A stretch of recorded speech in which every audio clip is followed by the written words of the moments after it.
विराट प्राणदृष्टि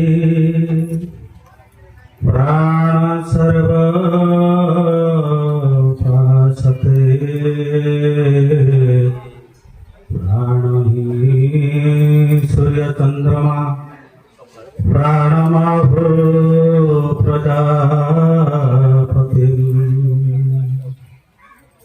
अनेक जन्म संप्राप्त कर्मबंध विदारिणे आत्मज्ञान प्रदायिनं तस्मै श्री गुरवे नमः। भजरे मनसिवोऽहं जपरे मनसिवोऽहं भजरे मनसिवोऽहं जपरे मनसिवोऽहं भजरे मनसिवोऽहं तु जपरे मनसिवोऽहं भजरे मनसिवोऽहं तु बतरे मनसिवोऽहं भजरे मनसिवोऽहं जपरे मनसिवोऽहं भजरे मनसिवोऽहं जपरे मनसिवोऽहं भजरे मनसिवोऽहं जपरे मनसिवोऽहं। उपस्थित सभापति महाशय तथा मंचासीन विनय भाई एवं मोर सम्मुखें मणि मणिमती योगाचार्य तथा जोग शिक्षक मानक मोर सफरे जाए आज दाशरथी मुनि आमको सुदूर अनुभव डकई एवं अन्य उपस्थित होती तार कारण है गोटे नाती या पूर्व से गोटे सत्संग करते आम सब आसलु मुझे खर्च बार्च कम करूँ आते खर्च कहीं ना मोर डबल नाती तेणुक डबल खर्च हम तेणुक खाଇବା पीवा सब प्रकार बंदोबस्त भल भाव हम सीना मत कही तेरे आम आत्मज्ञान आड़क आसवा गोटे कथा हूँ मुनि समाज आसी आम भी मुनि समाज नथिले समस्ते किसी परिवेश परिस्थिति को आखि आगे रखी जे मुनि समाज को समस्ते प्रवेश कर बहुत दिन तल कथा मुझे मत जड़े सांग मोर जे युव शिक्षक जड़े पुओ मोर संगे क्लास पढ़ुते सी मत विषय कहते आत्मा विषय मुझे आत्मा को मत जो मो हाथ धरदेबू तेरे मुझे योग शिक्षक हेबी मन समाज आसनी किंतु यहाँ तो संभव ना ना से मो 20 वर्ष मोर बेकार हो गला आत्मा को छाड़ी अन्य आड़े बढ़ते तेणुक भागवत हो पुराण हो शास्त्र मुझे किसी अलग कथा कही ना सब से एका कथा कहते अंधविश्वास और कुसंस्कार को जो व्यक्ति माने संसार में मनुष्य को भुआ बुलाई सर्वोदय सीधा सीधा कहती मात्र फरक ना सबू से भागवत मर्म लिखाई रामायण मर्म लिखाई गीतार मर्म लिखाई सबू से गोटे जगह या तो कहते सनातन धर्म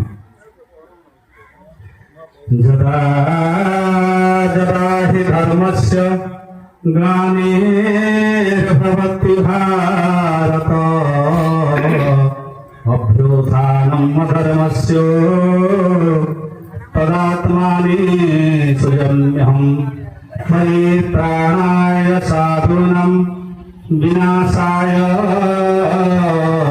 च दुष्कृतम् धर्मं संस्थापनार्थाय संभवामि जुगे जुगे।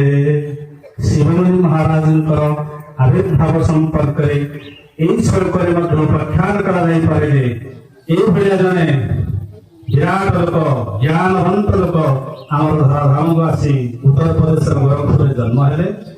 ତ ଆଜି ସେ ଏଇ ସଂସ୍ଥାକୁ କରିଥିବାରୁ ବହୁତ କମ ଲୋକ ଅଛନ୍ତି, କାରଣ ଗୀତା ଭିତରେ ପ୍ରମାଣ ଅଛି ମନୁଷ୍ୟାଣଂ ସହସ୍ରେଷୁ କଶ୍ଚିତ୍ ଜଗତି ସିଦ୍ଧୟେ ଯତଧମ୍ମପି ସିଦ୍ଧାନାଂ କଶ୍ଚିତ୍ ମାଂ ବେତି ତତ୍ତ୍ୱତଃ। ଏଇ ସବୁ କଥାକୁ ତତ୍ତ୍ୱର ସହିତ ଜାଣିବା ପାଇଁ এই ସଂସାରରେ ବହୁତ କମ ଲୋକ ଅଛନ୍ତି। এই ଶ୍ଲୋକରେ ତାର ପ୍ରମାଣ ଅଛି। ତାର ଅର୍ଥ ହେଲା ହଜାର ହଜାର ଲୋକମାନଙ୍କ ମଧ୍ୟରେ କେବଳ ଜଣେ ମତେ ପାଇବା ପାଇଁ ଇଚ୍ଛା କରେ। ଇଚ୍ଛା କରୁଥିବା ହଜାର ହଜାର ଲୋକଙ୍କ ମଧ୍ୟରେ ଜଣେ ମତେ ପାଇବା ପାଇଁ ଇଚ୍ଛା କରେ, କିନ୍ତୁ ଜଣେ ପାଇବାକୁ ଇଚ୍ଛା କରିବା ଆଉ ଜଣେ ପାଇବାକୁ ଇଚ୍ଛା କରିବା ଯେତେବେଳେ ତାହା 1000ରେ ପରିଣତ ହେବ, ତାଙ୍କ ଭିତରୁ ମାତ୍ର ଜଣେ ମତେ ପ୍ରାପ୍ତ କରେ। କେତେ ଗହନ କଥା ଆପଣ ସେଟା ବିଚାର କରନ୍ତୁ। ଏଣୁକରି ଏ ଗଲା ଆଧ୍ୟାତ୍ମିକ ତତ୍ତ୍ୱ କଥା। ମୁନି ସମାଜ ଏଇ ଯୋଉ ଦୁଇଟା କଥା ଅଛି, ଗୋଟେ ହଉଛି ଜଡ ସଂସାର, ଗୋଟେ ହଉଛି ଚେତନ ଜୀବ। ଚେତନ ଆଉ ଜଡ ଦୁଇଟାର ଖେଳ ଏଠି ଚାଲିଛି। ଯେ ଚେତନ ସୃଷ୍ଟି କରିଛି ୟାକୁ ଆତ୍ମାନ ସମ୍ଭୂତ ଆକାଶ ଆକାଶାତ ବାୟୁ ବାୟୁ ଅଗ୍ନି ଅଗ୍ନିରେ ଆତ୍ମଦାଭ୍ୟାମ ପଟିବି ସବୁ ସେଇ ଗୋଟେ ଜାଗାରେ ଆସିଛି। ଶ୍ରୀମୁନି ମହାରାଜ କିଛି ଅଲଗା କଥା କହୁନାହାନ୍ତି। ତେଣୁକରି ଆଜିର ଜନ୍ମଦିନରେ ସେଇ ଯୋଉ ନୂତନ ଭାବରେ ଜନ୍ମ ହେଇଛନ୍ତି ତାଙ୍କର ନାତି ଶୁଭଙ୍କର ନା କଣ ତାଙ୍କ ନାଁ, ତାଙ୍କ ଉଦ୍ଦେଶ୍ୟରେ ଆମେ ଆଜି ଏକାଠି ହେଇପାରିଛେ।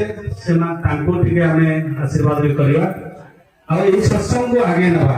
କେତିକି ସମୟ ମତେ ତ କେବଳ ଗୋଟେ ଗୀତ ପାଇଁ କୁହାଯାଇଥିଲା, କିନ୍ତୁ ଯେହେତୁ କିଛି କଥା କହିବାର ଅଛି ଆମେ ସମୟ ଥିଲେ କଥା ବି ଟିକେ କହିଦେବା। ତାପରେ ସୁବିଧା ହେଲେ ଯଦି ପରମିଶନ ମିଳେ ତାହେଲେ ଗୋଟେ ଗୀତ ଗାଇବା, ନହେଲେ ନାହିଁ ଆପଣ ମାନେ ଯାହା ୟା ପରେ କହିବେ ସଭାପତି ମହୋଦୟକୁ ସେ ଆସି କହିବେ। ମୋର କହିବାର କଥା ହେଲା ଯେ ଯେତେବେଳେ ଏଇ ଆଧ୍ୟାତ୍ମିକ ତତ୍ତ୍ୱ ଭିତରକୁ ଜଣେ ଲୋକ ଆସୁଛନ୍ତି ସେ ରାସ୍ତା ବହୁତ ଡେଞ୍ଜର। କାରଣ ଆମେ ଘର ସଂସାର କରିଛେ, ଆମ ଘର ସଂସାର ଆମେ ମନ୍ଦିର ଯାଉଛେ, ଫୁଲ ଯାଉଛେ, ଇଏ ବହୁତ ଲୋକ ପଚାରନ୍ତି ଫୁଲ କାହିଁକି ଦବାନି, ଏଇଟା କାହିଁକି ୟୁଜ କରିବନି, ସେଟା ଆମର ସୁନା ରୂପା ପୁଅ ଝିଅ ବନ୍ଧୁ ବାନ୍ଧବ ଅଜା ଆଈ ଯିଏ ବି ଥାଉ, ଯଦି ମୁଁ ନାହିଁ ତାହେଲେ ସେମାନେ କଣ? ଆପଣ ସୁନା ରଖିଲେ ତ ଲୋଭରେ କାହାକୁ ଦଉନାହାନ୍ତି। କି ଆଗରୁ ସେ ପଙ୍କଜ ଭଣୀ କହୁଥିଲେ ଯେ ଆମେ ସେ ସୁନା ରଖିଛେ କାହା ପାଇଁ? ଯଦି ଆମର କିଛି ଅସୁବିଧା ହେଲା, ଦେହ ପା ଭଲ ମନ୍ଦ ହେଲା, ତେବେ ଆମେ ତାକୁ ସାଙ୍ଗେ ସାଙ୍ଗେ କମ ରେଟରେ ବିକିକି ମଧ୍ୟ ଆମେ ଦେହକୁ ଭଲ କରୁଛେ ଡାକ୍ତର ପାଖରେ, ହଁ ନା ନାଇଁ? ନହେଲେ ଆନନ୍ଦର ବିଷୟ ହେଲା କଣ? ଯେତେବେଳେ ଆପଣ ଆନନ୍ଦ ଉପରକୁ ଯିବେ, ଆନନ୍ଦ ମାନେ କଣ? ଖୁସି। ଯୋଉ ରସଗୋଲା ଆପଣଙ୍କୁ ଇନ୍ଦ୍ରିୟ ଭାବରେ ଆନନ୍ଦ ଦଉଛି ତାର ପଛରେ ଆତ୍ମଦେବଙ୍କର ବିଦ୍ୟମାନ। ଯଦି ଆତ୍ମଦେବ ନଥାନ୍ତେ ଏ ଶରୀର ମୃତ ଥାନ୍ତା, ସେ ରସଗୋଲା କିଏ ଖାଇଥାନ୍ତା? କିନ୍ତୁ ସେଇ ରସଗୋଲା ବଞ୍ଚିଥିବା ବେଳେ ଆତ୍ମଦେବ ଥିଲେ ମଧ୍ୟ ଆମର କର୍ମ ଭୁଲରୁ ଆମେ 100 ବା 50 ରସଗୋଲା ଖାଇ ରୋଗାକ୍ରାନ୍ତ ହଉଛେ। ତାହା ଆତ୍ମଦେବଙ୍କର ଭୁଲ ନାହିଁ, ତାହା ଆମ ନିଜର ଭୁଲ। ଯେପରି ଏଇ ମାଇକ ଆପଣଙ୍କ କଥା କହୁନି, କଥା କହିବା ବାଲା ମୁଁ ଆଉ ମୋ ଭିତରେ ଯେ ବିଦ୍ୟମାନ ଆତ୍ମଶକ୍ତି ସେ ଏହି ଶରୀର ରୂପକ ଯନ୍ତ୍ରରେ ଆପଣଙ୍କ କଥା କହୁଛି। ଏ କଥା କହୁନି, ଇଏ ଏକ ମାଧ୍ୟମ। ଆପଣ ଭାବୁଥିବେ ମାଇକ କଥା କହୁଛି, ଠିକ ସେଇଭଳିଆ ଆପଣ ଯେତେବେଳେ ନିଜ ପାଖକୁ ପହଞ୍ଚିଯିବେ ସେତେବେଳେ ଆପଣ ସବୁ କଥା ଜାଣିପାରିବେ। ତେଣୁକରି ଆପଣ ଆମର ସବୁ ଧାରା ଅଛି, ମୁନି ସମାଜର ଚକ୍ରବେଦନ ସାଧନ ଅଛି, ପ୍ରାଣାୟାମ ଅଛି, ଓଙ୍କାର ଅଛି, ସେଗୁଡାକ ମୁଁ ଏଠି ଆଲୋଚନା କରୁନି, ସେଗୁଡାକ ଆମର ଗୁପ୍ତ ତଥ୍ୟ। ତେଣୁ ସଭା ମଞ୍ଚରେ ଯେତିକି କହିବା କଥା ମୁଁ ଆପଣଙ୍କୁ କହୁଛି ଯେ ଯେତେବେଳେ ଆପଣ ଏଇ ପଥରେ ଯାଉଛନ୍ତି ନିହାତି ଆପଣଙ୍କୁ ବାଧା ପ୍ରତିବନ୍ଧକ ସୃଷ୍ଟି ହବ। ଆପଣଙ୍କୁ ଥଟ୍ଟା କରିବ ଲୋକ, ଆପଣଙ୍କୁ ଅନେକ ଅଭ୍ୟାସରେ ପଡିଛନ୍ତି, ତେଣୁ ସେ ଅଭ୍ୟାସକୁ ଛାଡି ଏଇ ଅଭ୍ୟାସକୁ ଆପଣଙ୍କୁ ଆଦରିବାକୁ ପଡିବ। ଯିଏ ଯେତେ ବଡ ପୋଷ୍ଟ ଅଛି, ଭାଇନା ଆମର ଅଛନ୍ତି ଗୋଟେ ବଡ ପୋଷ୍ଟରେ, କିନ୍ତୁ ମୁନି ସମାଜ ଥିଲେ ସେ ଅନେକ କଥା ଶୁଣୁଥିବେ ଅନେକ ଲୋକଙ୍କ ପାଖରୁ। ଏଇ ମୁନି ସମାଜ ଲୋକଙ୍କୁ ତାକୁ ନିନ୍ଦା କରିବେ, ଏହା ସତ୍ୟ ନା ନାହିଁ ସେ କହିବେ, ପ୍ରକାଶ କରିବେ ୟା ପରେ। କିନ୍ତୁ ତାକୁ ଭୃକ୍ଷେପ ନ କରି ଯଦି ସତ୍ୟର ରାସ୍ତାରେ ଆମେ ଚାଲିବା ତେବେ ନିହାତି ଭାବରେ ଅନ୍ୟର ବି ମଙ୍ଗଳ କରିପାରିବା ଏବଂ ଆମର ବି ମଙ୍ଗଳ ହବ। ଭାଗବତ କୁହନ୍ତୁ, ଗୀତା କୁହନ୍ତୁ, ସମସ୍ତେ ସେଇ କଥା କହନ୍ତି। ମୁଁ ଆତ୍ମା ହର୍ତ୍ତା କର୍ତ୍ତା ଦାତା ମହେଶ୍ୱର ପିତା ମାତା, ଯେ ମତେ ଯତ୍ନେ ଭୋଗ ଦେଇ ତାଠାରୁ ଦୂରେ ମୋହି ରହି ଏଥି ନା ନାହିଁ ମୋହର ଭାବ ଜାଣି ଥାରେ ତୁ ଭାବ। ଅନେକ ସମୟ ମୁଁ ନେବି ନାହିଁ, ସାର୍ଙ୍କୁ ପରିବେଷଣ କରି ଯଦି କହିବେ ତାହେଲେ ଗୋଟେ ଗୀତ ମୁଁ ଲେଖିକି ଆଣିଛି କହିବି, ନହେଲେ ନାହିଁ ଆପଣମାନେ କାହାକୁ ଡାକିବେ।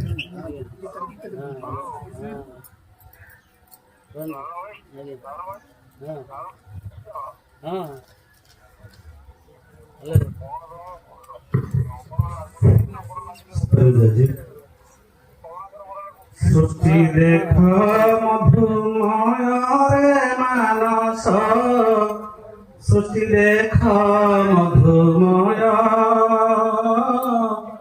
ସୃଷ୍ଟି ଦେଖ ମଧୁମୟରେ ମାନସ, ସୃଷ୍ଟି ଦେଖ ମଧୁମୟ।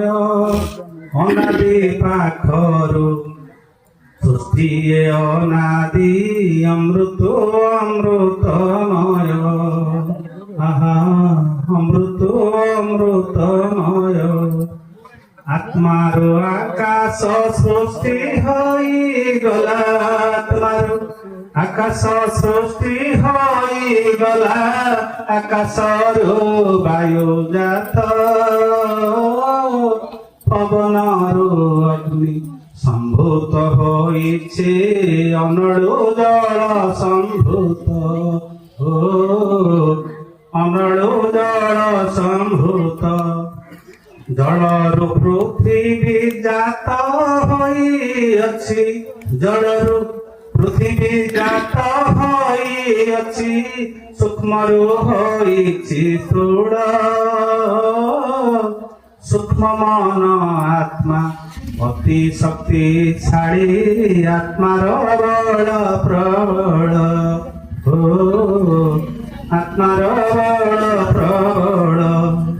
କାର୍ଯ୍ୟ ଥିଲେ ତାର କାରଣ ଥାଏ, କାର୍ଯ୍ୟ ଥିଲେ ତାର କାରଣ ଥାଏ, କର୍ମ ପ୍ରବଣ ସଂସାର, কর্ম যোগু এই সংসার সর্জনা কর্মরে দিয়াই নর ও কর্মরে দিয়াই নর অমৃত মানব অমৃত সৃষ্টি অমৃত মানব অমৃত সৃষ্টি অমৃতময় জীবন রোগ দুঃখ জরা কেউঠু আসিব মৃত্যুর কাহি বাসান হো মৃত্যুর কাহি বাসান মনুষ্যর পিতা মনুষ্য হই মনুষ্যর পিতা মনুষ্য হই বানরু বানর জাত মাଙ୍କଡ଼ ପାଶୁକି ମନୁଷ୍ୟ ଜନ୍ମିବ ଶୁଣିଲାଗେ ଆଚମ୍ବିତ ହୋ ଶୁଣିଲାଗେ ଆଚମ୍ବିତ ଈଶ୍ୱରଙ୍କ ପୁତ୍ର ଈଶ୍ୱରଙ୍କ ପୁତ୍ର ଈଶ୍ୱର ହୋଇ ଈଶ୍ୱରଙ୍କ পুত্র ଈଶ୍ୱର ହୋଇ আত্ম বলে বলিয়ান বলে পঙ্কজিনী শুভ ভাবনার শক্তিকু প্রবল মান হো শক্তিকু প্রবল মান সৃষ্টি দেখ মধুময় মানস সৃষ্টি দেখ মধুময় মানস সৃষ্টি দেখ মধুময় অনাদি পাখরু সৃষ্টি অনাদি অমৃত অমৃত